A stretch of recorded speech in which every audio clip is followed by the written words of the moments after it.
Welcome to DeepSec 2009. This is the second day. This is the Great Writing School room. And next on our program will be Nelson Elhage. I just learned. Nelson Elhage about rebootless injection. So keep your servers running and still be updating the kernel. So I've never tried this. I don't touch these kind of things. But obviously he has. It works. I'm very much looking forward to that. So, Nelson. All right. Hi, everybody. I'm going to be talking about Ksplice, which, as Sven just said, is a system for rebootless kernel updates. Quick background on myself. I actually just graduated from MIT in June of this year and went straight to work for Ksplice Inc., which is a startup that was founded by a bunch of friends of mine around this Ksplice technology. And so I'm currently one of the lead kernel developers working on the Ksplice software. All right, so we'll open with what is Ksplice? Well, I just told you. It's a system for rebootless kernel updates, which means that I have a running operating system kernel on my machine that's got some bug in it, some behavior I don't want. I can take it to a running kernel without that bug, without disruption, without stopping any programs, without shutting the machine down, without losing any state. Now, people have been doing sort of, assembly hackers especially, have been doing, ad hoc binary patching, do a hex editor on dev kmem or whatever for years. What's really unique about Ksplice and what makes this the first ever truly practical hot update system is that Ksplice is an automated system for taking a traditional source code patch, just a diff file like you would generate from your working tree, and in an almost completely automated fashion, turning that into a rebootless update that can be applied without any disruption or loss of state. All right, so why do you care? You probably already sort of understand, but just we'll run through the reasons. Why do you care about rebootless updates? Well, so you can have your cake and eat it too.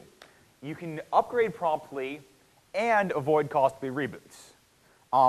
You probably understand why these are good things, but we'll run through a lot of reasons, some of which you may not have thought of. Why is avoiding reboots important? The obvious one is avoiding downtime. When my server's rebooting, it's down. I can't access the services. Anyone who depends on this server, can't do work while it's rebooting. I lose software state. I have running application state, storing things in memory that has to all get reset and reinitialized. This is slow. This is why reboots are slow. And it can sometimes mean extended time to get back up and running while systems rebuild their state. And reboots can cause unexpected problems. Hardware failures, for instance, are much more common at reboot. If things, often sysadmins aren't as good as they should be about configuring things to come back up on reboots. Obviously, this is something you have to solve eventually, but anything that gives you more flexibility to put off these reboots and control when exactly you need downtime to update, it has to be a good thing. All right, so rebooting for updates sucks. Why is it important that we upgrade promptly? You're all security guys, so these numbers won't surprise you. There are 70 to 140 or so bugs fixed in the Linux kernel every month. There's new privilege escalation, CVE, somewhere in Linux roughly every month. Possibly more recently if you've been following Spender's work. And greater than 90% of software attacks anywhere attack known vulnerabilities. So it's the vast majority of attacks aren't 0 days that no one has heard of. It's vulnerabilities that have been heard of, have been patched, fixes have been released, but people were too slow to patch because it was painful, disruptive, didn't want to reboot, didn't want to have to deal with it. And days or weeks are far too long to wait. At MIT, I ran a login server for all of the MIT community. So all of the 10,000 people at MIT have shell access. They're all potentially untrusted users on a Linux server. And we saw multiple occasions where a privilege escalation CVE would get announced, would get mailed to the Linux kernel mailing list, and in under 24 hours, someone was trying to root us. So really, you can't even wait a day to patch these kinds of vulnerabilities. And that's why Ksplice is so important. All right, run through the obligatory cool feature list. it's been backported to kernel 2.6.8 and forward, which means that basically, aside from a very small number of holdouts on the 2.4 kernel, we can patch any running Linux kernel out there. And we mean any kernel, no advanced preparation. This works on an unmodified kernel. You download your kernel from Red Hat or Ubuntu, or you build whatever weirdo kernel you want from source. Ksplice can patch it. Doesn't matter if it was built 4 years ago. We can patch pretty much any code in the kernel. We can patch modules. We can patch parts of the kernel that were written in assembly. We can deal with all of the weird tricks that Linux does. No problem. And there's basically no performance impact. As I mentioned, it doesn't require any advanced preparation, so before you use Ksplice, you're running a completely stock kernel, so there's literally no performance impact. And even once you've updated it, it's negligible. It's basically impossible even to measure it. All right. A lot of people's first reaction to Ksplice is, all right, can I really trust this thing? This is kind of a crazy idea. And the answer is yes. This is actually not a bleedingly new technology. The initial release was over a year ago as open source GPL v2, all of the tools. And my company, Ksplice Inc., was founded a couple months after that and has had 4 and now 6 engineers working on this project full time since June. So this has had a lot of developer effort into it, and we totally trust it, and it shows. We've been using it on those servers at MIT that I mentioned since its release. So over a year now, we've been updating running servers with thousands of users using Ksplice. My company has deployed a early version of our product, which is a rebootless update subscription service where we provide our customers with rebootless updates. There's a free version for Ubuntu Jaunty and Karmic, if you're running those, that's been downloaded and installed on around 10,000 systems. And all of those people are getting rebootless updates from Ksplice. The tools have been improved and you can apt-get or yum install them on Debian, Ubuntu, and Fedora. And we've proposed it for mainline on the LKML and gotten some review from top kernel developers who seem basically okay with the idea.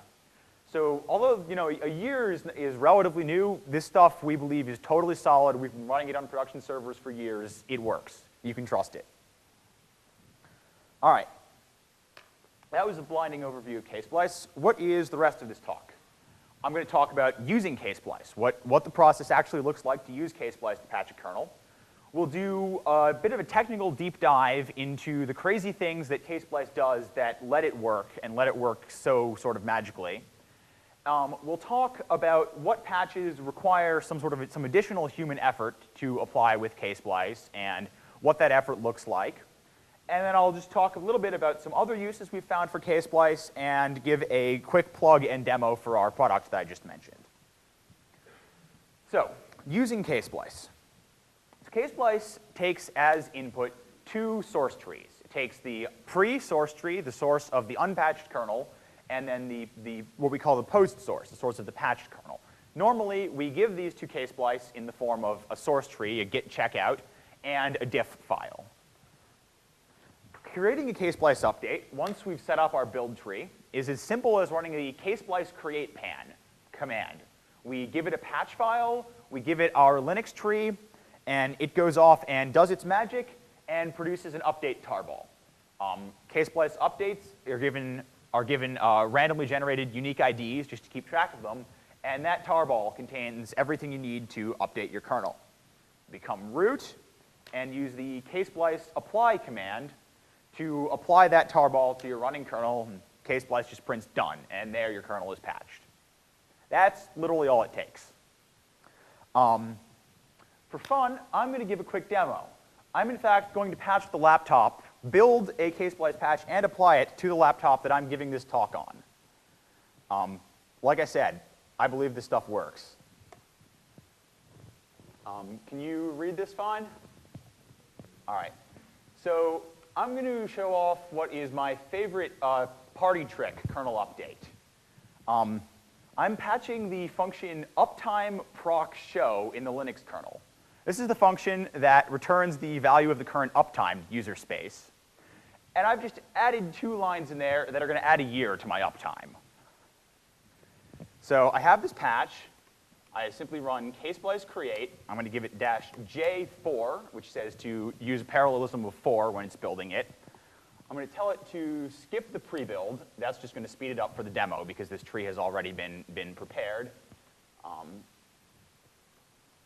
Patch equals uptime.diff, and source directory is dot.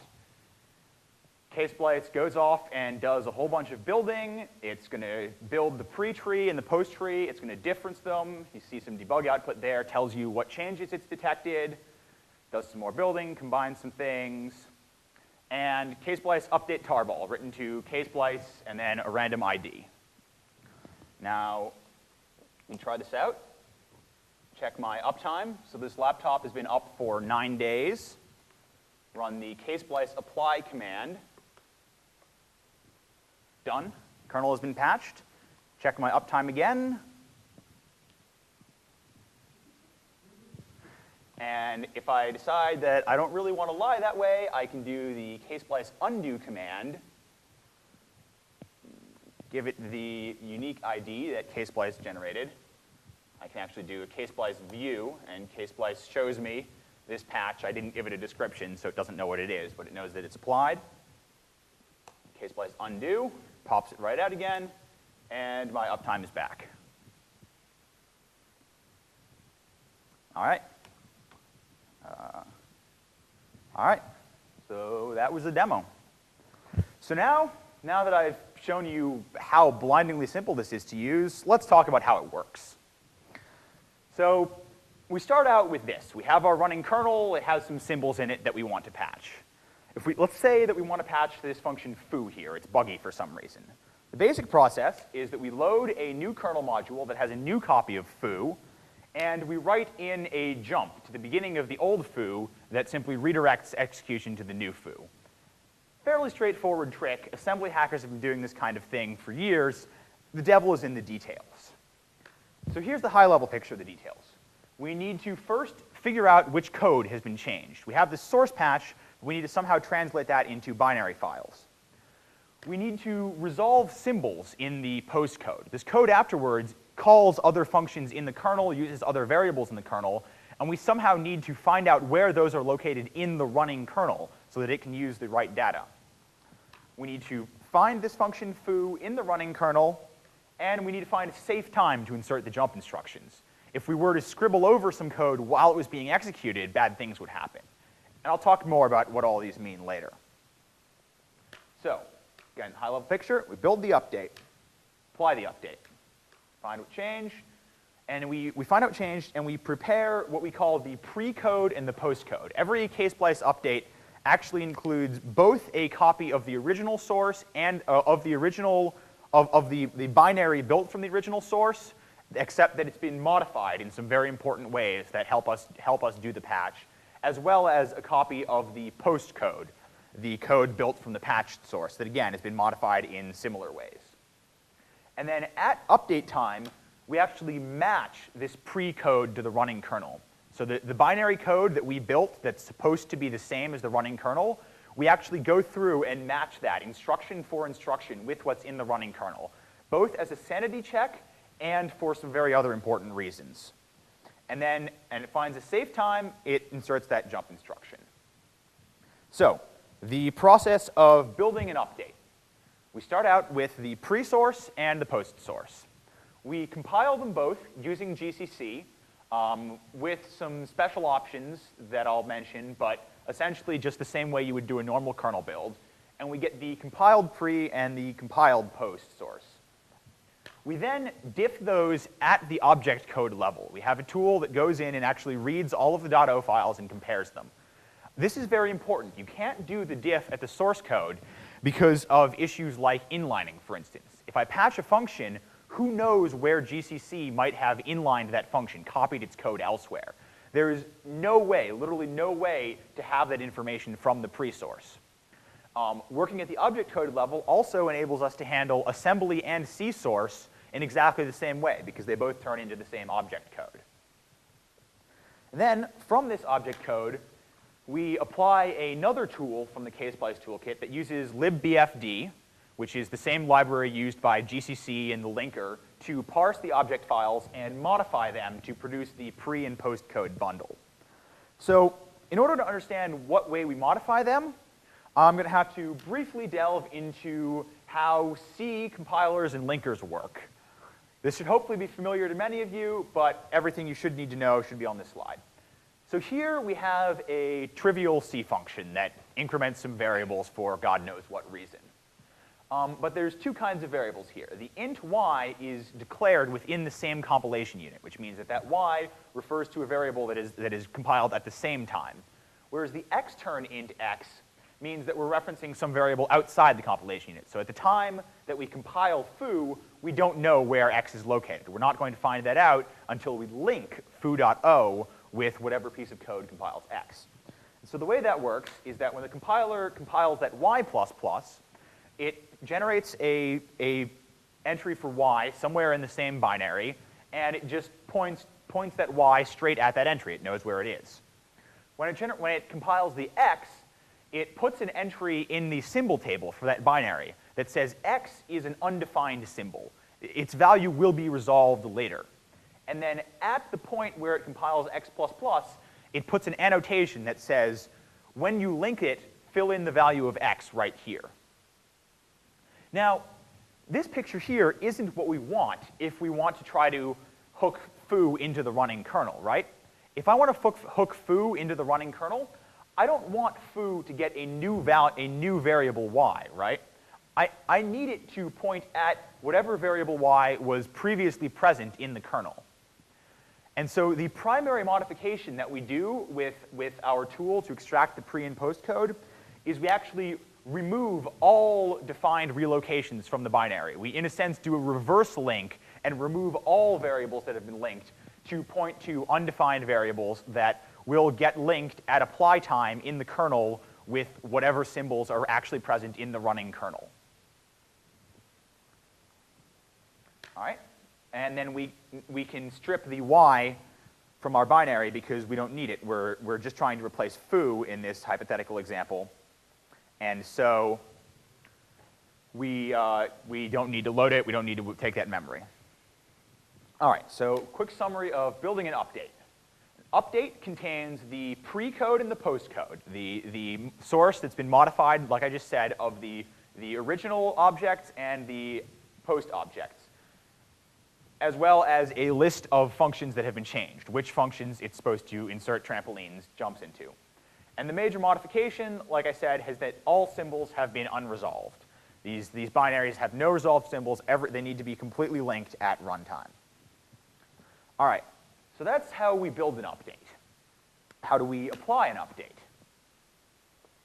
So the first thing we do when we're applying an update is we take that pre-code, the compiled pre-source, and we do this byte-by-byte check that I've talked about. This is a safety check. It lets us verify at runtime that the code we're patching is exactly the code we think we're patching.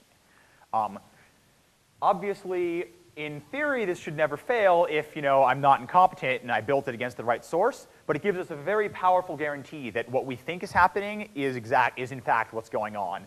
And it has enabled us to catch thousands of bugs that would have otherwise oopsed our kernel. And we actually, when we're matching the precode, we use this to discover the values of unknown symbols in the kernel. I'll talk a little bit more about how that works. We then do the actual apply using a Linux kernel function called stop machine, which grabs exclusive control of every processor on the machine, stops the world, and hands over execution to us. We perform a safe time check, which basically amounts to making sure that the code we're trying to patch isn't currently running. And we insert the jump instructions. Now, this stop machine that I mentioned, in order for this to be safe, we have to use the stop machine, which stops every processor on the machine, stops all processes except for us, and gives us exclusive control. This sounds kind of expensive, and it is a fairly heavyweight mechanism, but it's not too bad. It takes less than 0.7 milliseconds, which is a long time on the order of a computer, but for anything other than sort of real-time systems, it's pretty acceptable, especially compared to rebooting the entire machine. All right, so now I'm going to dive a little bit more deeply into this matching of the precode.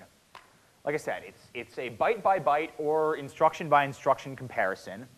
And when the obsolete code, the precode, refers to a symbol, we discover that symbol value based on the running kernel. So remember how we unlinked all of this object code. We replaced every reference to an undefined symbol.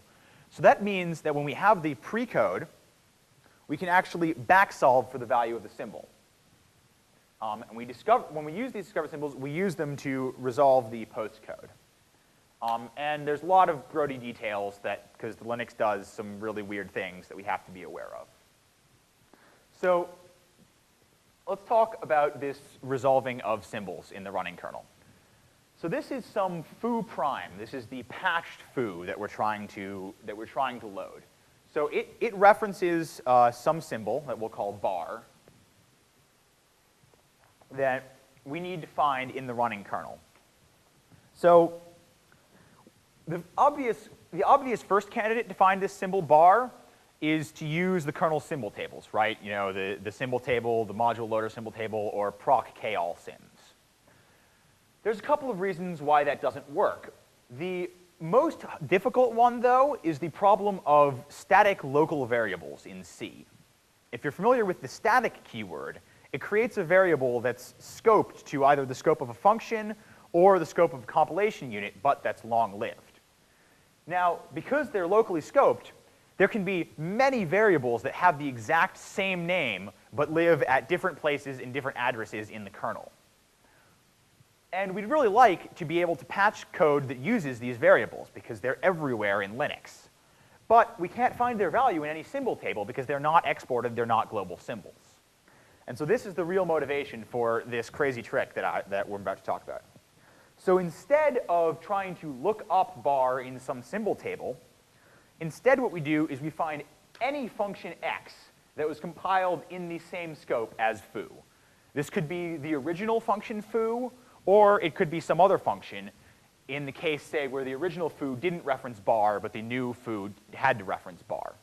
So this is in the precode.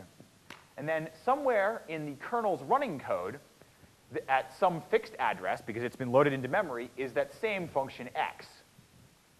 And so what we can actually do is when we're comparing those, when we encounter that symbolic value bar on the left, we know what value is at that address there, and we actually do the reverse of what the linker would do.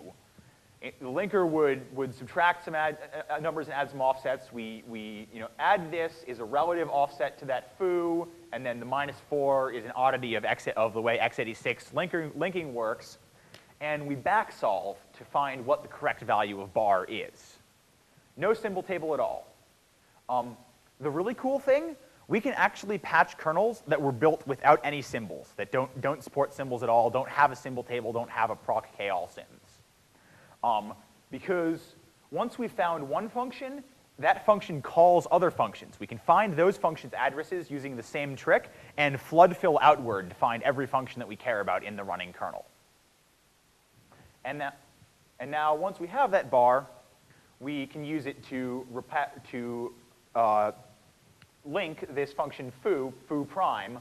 We can do the reverse of this reverse linking, so which is just linking symbol resolution, and we get a foo prime that we're ready to patch. So that's the first stage of application, is that we do this run pre-check, we call it. We extract these symbol values, and we use those to relocate the post code to be ready for application in the new kernel. The next step is this safe time check. We have to find a safe time to replace these jump instructions. Now, the point here is ensure that switchover to the new code version is atomic. And this is atomic in a couple of senses. The most obvious thing, perhaps, that could go wrong is if we overwrite code that another CPU is executing as it's executing it, basically arbitrarily weird shit could happen. Another concern, though, is it may not even be safe to have the old code and the new code running at the same time.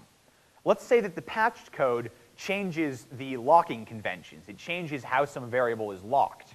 And the old code has some different convention. You know, it flips lock ordering or something. If the precode and the postcode are running at the same time in different threads, we could well get a deadlock in that situation. If they changed how the semantics of data, we could get something worse. We could get subtle data corruption. And subtle data corruption is your absolute enemy when you're building this kind of system because it will take forever to debug, and it will be sitting there running on people's machines, silently destroying their data for months before you notice. So we not only need to check that no code is executing on the jump instructions, we need to check that no code is executing anywhere in any of the code that we want to patch. Now, if you're familiar with assembly hacking, sort of the way debuggers pull out stack traces, the usual way you pull out a stack trace is by using the frame pointers, which are registers saved according to a calling convention. That actually gives you a very nice stack trace you can follow back. So we might imagine that we could follow this stack trace, figure out where every function is, and be good. However, of course, just to spite us, Linux tends to build without frame pointers, which means that the stack is just a whole mess of data. And so what we actually have to do is for every thread, in order to check that the stack is not in the middle of executing any replaced function, we actually do a conservative check. We simply check every word on the program stack from wherever it is to the base and see if any of them point to the code that we're trying to patch. This can, in principle, have false positives if there's garbage data or whatever on the stack, but it's pretty much guaranteed to assure us that no one is patching no one is in the middle of executing anything that we're trying to replace. If this check fails, we abort the apply and try again in a couple of seconds. For most patches, this turns out to be relatively rare because the typical security patches end up being in some unused code path, or rarely used code path. That's why no one caught the bug. And so most of the time, this doesn't happen. If it does happen, usually by trying again a couple of times, you can fix it. And in extreme cases, we've seen situations where you need to stop Apache for 5 seconds in order to apply a patch, which is a little unfortunate, and we're trying to work on some tricks to make that less frequently necessary, but it's still way superior to rebooting the entire machine.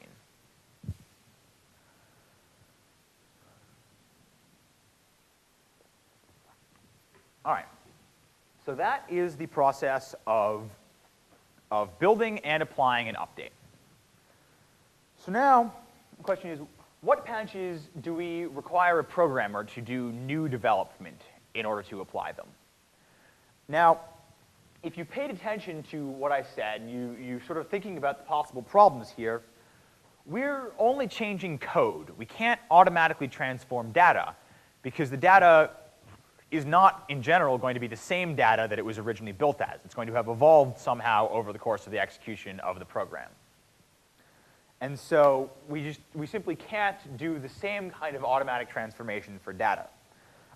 Some examples of things that happen relatively frequently, or at least potentially frequently, that you might want to do is, if I add a new field to some struct, then all kinds of things go bad if you just tried to apply the patch without any updates. More subtly, if I change how a data structure is initialized, let's say that I'm some network server, and when a client first connects, I set their credentials in some way. If the code that sets their credentials is incorrect, then even after I apply the Ksplice update, any existing client might have incorrect state that has the wrong credentials attributed to them, and the machine is potentially still vulnerable. Fortunately, these kinds of problems are relatively rare. We did a study of every CVE announced for the Linux kernel in the 2005 to 2008 period that was of a severity higher than denial of service. This is not because we don't care about denial of service bugs, but because we do think generally they're less worrisome than privilege escalation, and there are just a crap load of them, and we didn't really have the time or energy to track down and analyze all of them. But of all of the CVEs in 2005 to 2008 affecting the Linux kernel worse than denial of service, this is the list of CVEs that apply unmodified with Ksplice without writing any new code. This is the list of ones that did need new code and how many lines of code we had to write. For those of you who weren't counting, that's 88% of this list can be applied with no new code, and 100% of them we were able to apply after writing a little bit of code to modify state and update the kernel to the new running data structures. All right, so what does this new code, ranging from 1 to 50 lines in these cases, do? The most common thing for our code to do is that we need to walk existing data structure instances. Usually sort of the structures you care about are stored in some linked list somewhere in the kernel, and we can walk through all of them, updating them in some way. Because of the run pre-matching that I've mentioned, using the exact same technique we used for the post code, we have access to any symbol in the kernel, not just the exported symbols. So even if the state that's corrupt is deep somewhere in the internals of a module, it doesn't matter. We can access it quite easily. If we're adding a new field to a struct, we need to give that field the correct initial value for existing instances of the struct. This is sort of sometimes the trickiest part of these transformers is figuring out this field that was supposed to have been initialized at some point in the past. What would its value be at present if this bug were not present? That sort of is the thing that requires a kernel hacker or a couple of kernel hackers reading and really understanding the code to figure out how this initialization needs to work. Fortunately, it's fairly rare. So what does this form of this new code look like? Some sort of previous research systems have adopted the solution of sort of having some ad hoc language that describes these data structure transformations, some domain-specific language that describes translation. We have a much simpler approach. The code is simply more C code that you drop into the patch that is applied exactly like all of the other code. And there are a couple of macros that you can call that indicate to Ksplice at various points during the update process, call this hook that I've embedded, perform this modification that I've put in there. For instance, there's Ksplice pre-apply. This happens after the run pre-matching stage, so when we have all of the symbols, but before the stop machine stage. So because it's happening before, it's allowed to potentially sleep. It's running in process context, user context, if you're familiar with Linux kernel. So it's very flexible, but it's not guaranteed to be atomic with the update because there's some time that passes between it and the stop machine. There's a Ksplice apply hook that actually happens inside stop machine when the machine is paused for the update that can do transformations that need to be atomic with the application of the code. There's hooks for if the update fails, there's hooks for after it applies, and then there's the same set of hooks for backing out the update. So let's look at an example of a CVE patch that we've looked at that needs this kind of transformer. This is the sort of first example I talked to. This is a patch, CVE 2006-1056, that had to do with the initialization of this capability bit on AMD processors of a certain generation. So this is a bit that tells the Linux kernel that the fx save instruction on this processor architecture leaks some information in some way, leaves information around that the kernel needs to clean up, or else it risks leaking FPU state from one process to another, which could be the cause of any kind of fun side channel attacks on crypto engines or whatever. And now, if you look at this code, you'll see that __ init annotation. If you're a Linux kernel programmer, you'll know what that means. That means that this code is run at boot time and then literally thrown away after the boot is over. So I can't patch this code at runtime because the code isn't even there anymore. And even if it was, it wouldn't do me any good because it's never going to be called again. So what we have to do is write some code that walks all of the processors in the system, checks if they are the appropriate type, and sets this bit. And that's what the code looks like. The bits in blue are the ones that came straight from the previous patch. The bits in black are the new code that we had to write. We write this new function, set fxsave leak bit, and it walks over every CPU in the system. It checks if the x86 level is greater than or equal to 6, and if it's an AMD CPU, and if so, it sets that same bit. So it simulates the effect of this code having been patched at runtime. and then we simply insert a call to Ksplice apply that tells the Ksplice runtime, run this code inside stop machine during the patch. If we wanted it to be completely thorough and make sure that this patch could be undone cleanly, we would need to write the reverse code and do a Ksplice undo that undid it afterwards. In this case, because it's some bit that no one will understand, it's probably harmless, but it's sort of always good to clean up after ourselves. I'm only showing this because the reverse is trivially the same and would be kind of boring. All right, so that deals with the problem of changing the initialization of data structures that were already there. A slightly trickier problem is, what do I do if I have a patch that looks like this? I'm adding a field to a struct. And you know, I have some array of this struct, or I have some structs that are already allocated in memory that are long-lived, that are going to live before and after this patch is applied. Now, if you know basically anything about C, you're probably going to see the problem here. Previously, the code looked like this in memory. There was 4 bytes, you know, for this foo. There was 3 structs in a row. Each struct was 4 bytes, had some value A in it. In the post code, the layout's going to look like this.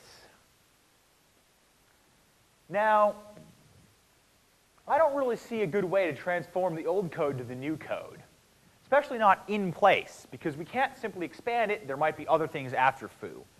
We could maybe imagine changing where foo is located, copying the values over, and patching every piece of code that possibly touched foo in the running kernel. We could maybe imagine doing this. It would be unpleasant. What if instead of this random struct foo, this was struct task struct, the struct that holds the representation of a process in the Linux kernel? We've written patches that patch that. I don't really want to be in the business of having to find and patch every last function in Linux that touches a process. We might be able to do it in principle, but it would be pretty unpleasant. So instead, what we really want to do is maintain the old layout in place. And we do that, yeah, question mark, to say, how the hell do you do this? The answer is we don't. We dodge the issue. We use a technique called shadow hashing, which is actually mentioned in the research previously for this purpose and is used for some other purposes. We store this shadow field off to one side. All of these B fields, we're going to store them in some other structure separately allocated somewhere. And when we need to access them, we look them up by hashing the address of the structure and looking it up in a hash table that contains all of the values of B's. This is a hash table. It's order 1 time if you remember your freshman algorithms class. But the other cool thing about this is that if we think about this, what do we have to do this shadow lookup for? We have to do this for any fields that we've added. By definition, fields that we've added are only going to be referenced inside the patch that we're already dealing with. So it's very, very easy to find and update every location of code in this patch that has to deal with this. So if we have an old instance of struct foo at address 0xbeef, we simply look up in a hash table, we hash that somehow and follow our hash table, and we find we have a hash table for the values of B's. And that gives us the value of B for that struct foo. And so that's how we can manage to do these updates where we're changing the shape of data structures in place without having to modify every last bit of code in the kernel. All right. So that is the spiel on how Ksplice works.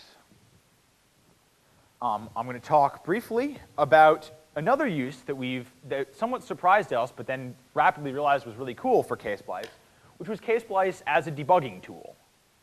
So I have this running kernel. It has a bug. Somehow some data is getting set incorrectly, or it has some kind of bug. What I would really like to do is look inside that kernel and track what's going on.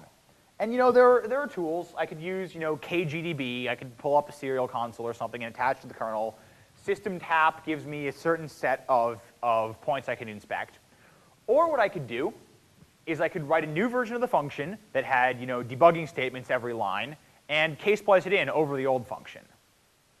This might seem like a bit of a heavyweight hammer to get debugging information, but there are actually reasons that we've found it to be a lot easier than using these existing tools. One, it's real C. I can write C code exactly like I would write in the kernel if I were to recompile and rebuild. I don't have to deal with GDB, which, while a wonderful tool, it doesn't just quite give me the ability to just plop down C and run it there. I can insert code basically anywhere in the kernel. Again, like I've mentioned, this run pre-matching gives me access to static variables, local variables, whatever. And so things like system tap have sort of some set number of hook points that you're allowed to hook into the kernel at. We have no limitations. We can replace any bloody code we want. Find any symbol value, like I mentioned. And the one that I really love is we work on a completely unmodified, unset up original kernel. So, oh crap, I forgot to configure KGDB in my debugging kernel. Doesn't matter. I don't have config system tap or config ftrace, or I don't even know which config options that depends on offhand. I have no idea whether or not my distro kernel that I'm working with or my kernel enables them. Ksplice doesn't matter. Any kernel, it's running kernel, there's some bug, I want to track it down, bam, just plop in the Ksplice code.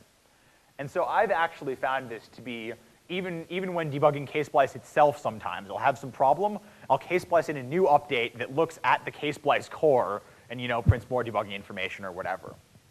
So yeah, I find this totally useful. All right. Now I'm going to give a brief spiel for what my company, Ksplice, is working on now, and a brief demo because it's cool. We're working on a product. What we're trying to do with this technology is our vision is that basically all updates should be rebootless. You should never have to reboot your computer, your router, your database, your web server, your SAN, anything ever for security updates. They should all be able to be applied rebootlessly. And we're working on making that vision a reality. Our current product is Ksplice Uptrack, is built around this exact same technology that I've just told you, is a subscription service of rebootless updates. You install our client software and it downloads a feed of rebootless updates for all of the CVEs, all of the security problems, and serious bug fixes announced in your distribution and applies them rebootlessly. So we build the updates, you just click a button and your kernel is up to date.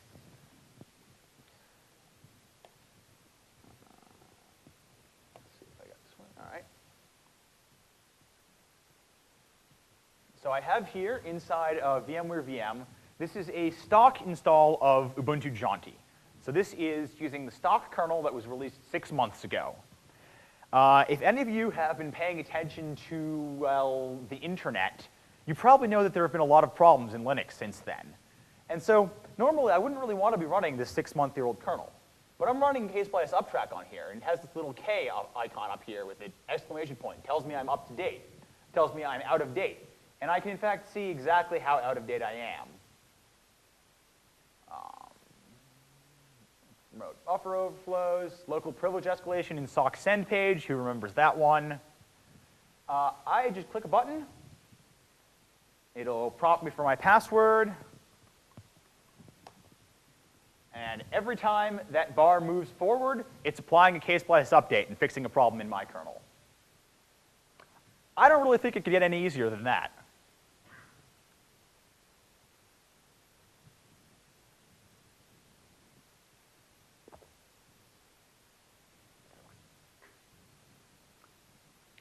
And it even takes care of details like if there's an update to a module that you don't have loaded, it patches the module on disk so that if you load it in the future, you'll get the updated version.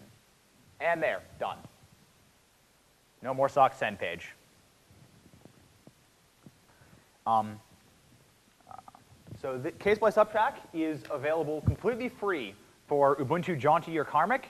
If you run those on your laptop, you can head to ksplice.com and download them right now and get kernel security updates at the click of a button. And we're offering it for enterprise distributions. It's a service that we offer. You can come to contact us for availability.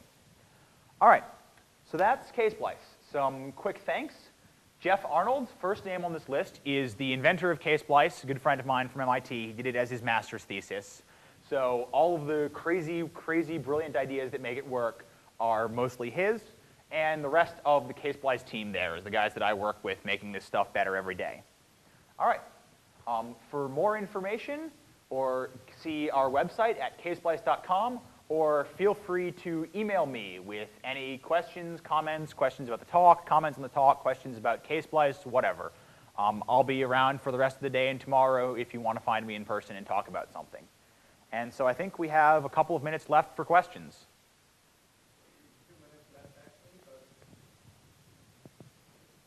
Oh, right, it's 50 minutes, not...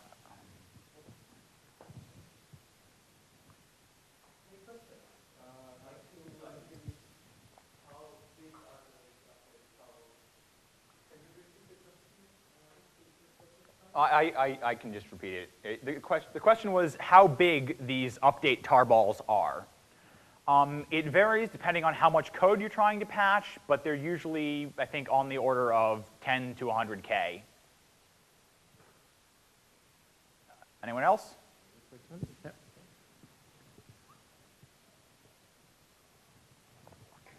Hi. What happens when you reboot the system?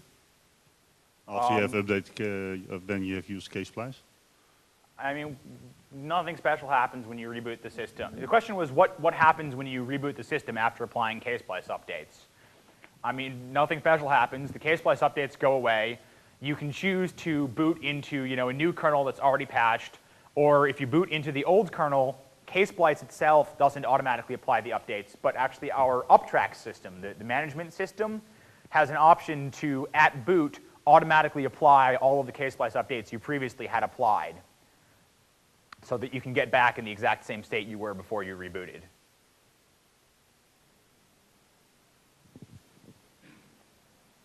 Any questions? Anyone? All right, I'll be around for the rest of the day. I'll be at the party tonight, and I'm actually here tomorrow. Probably, I think there is a brunch that I'll be at if you have any questions or want to talk. Thank you. Thank you.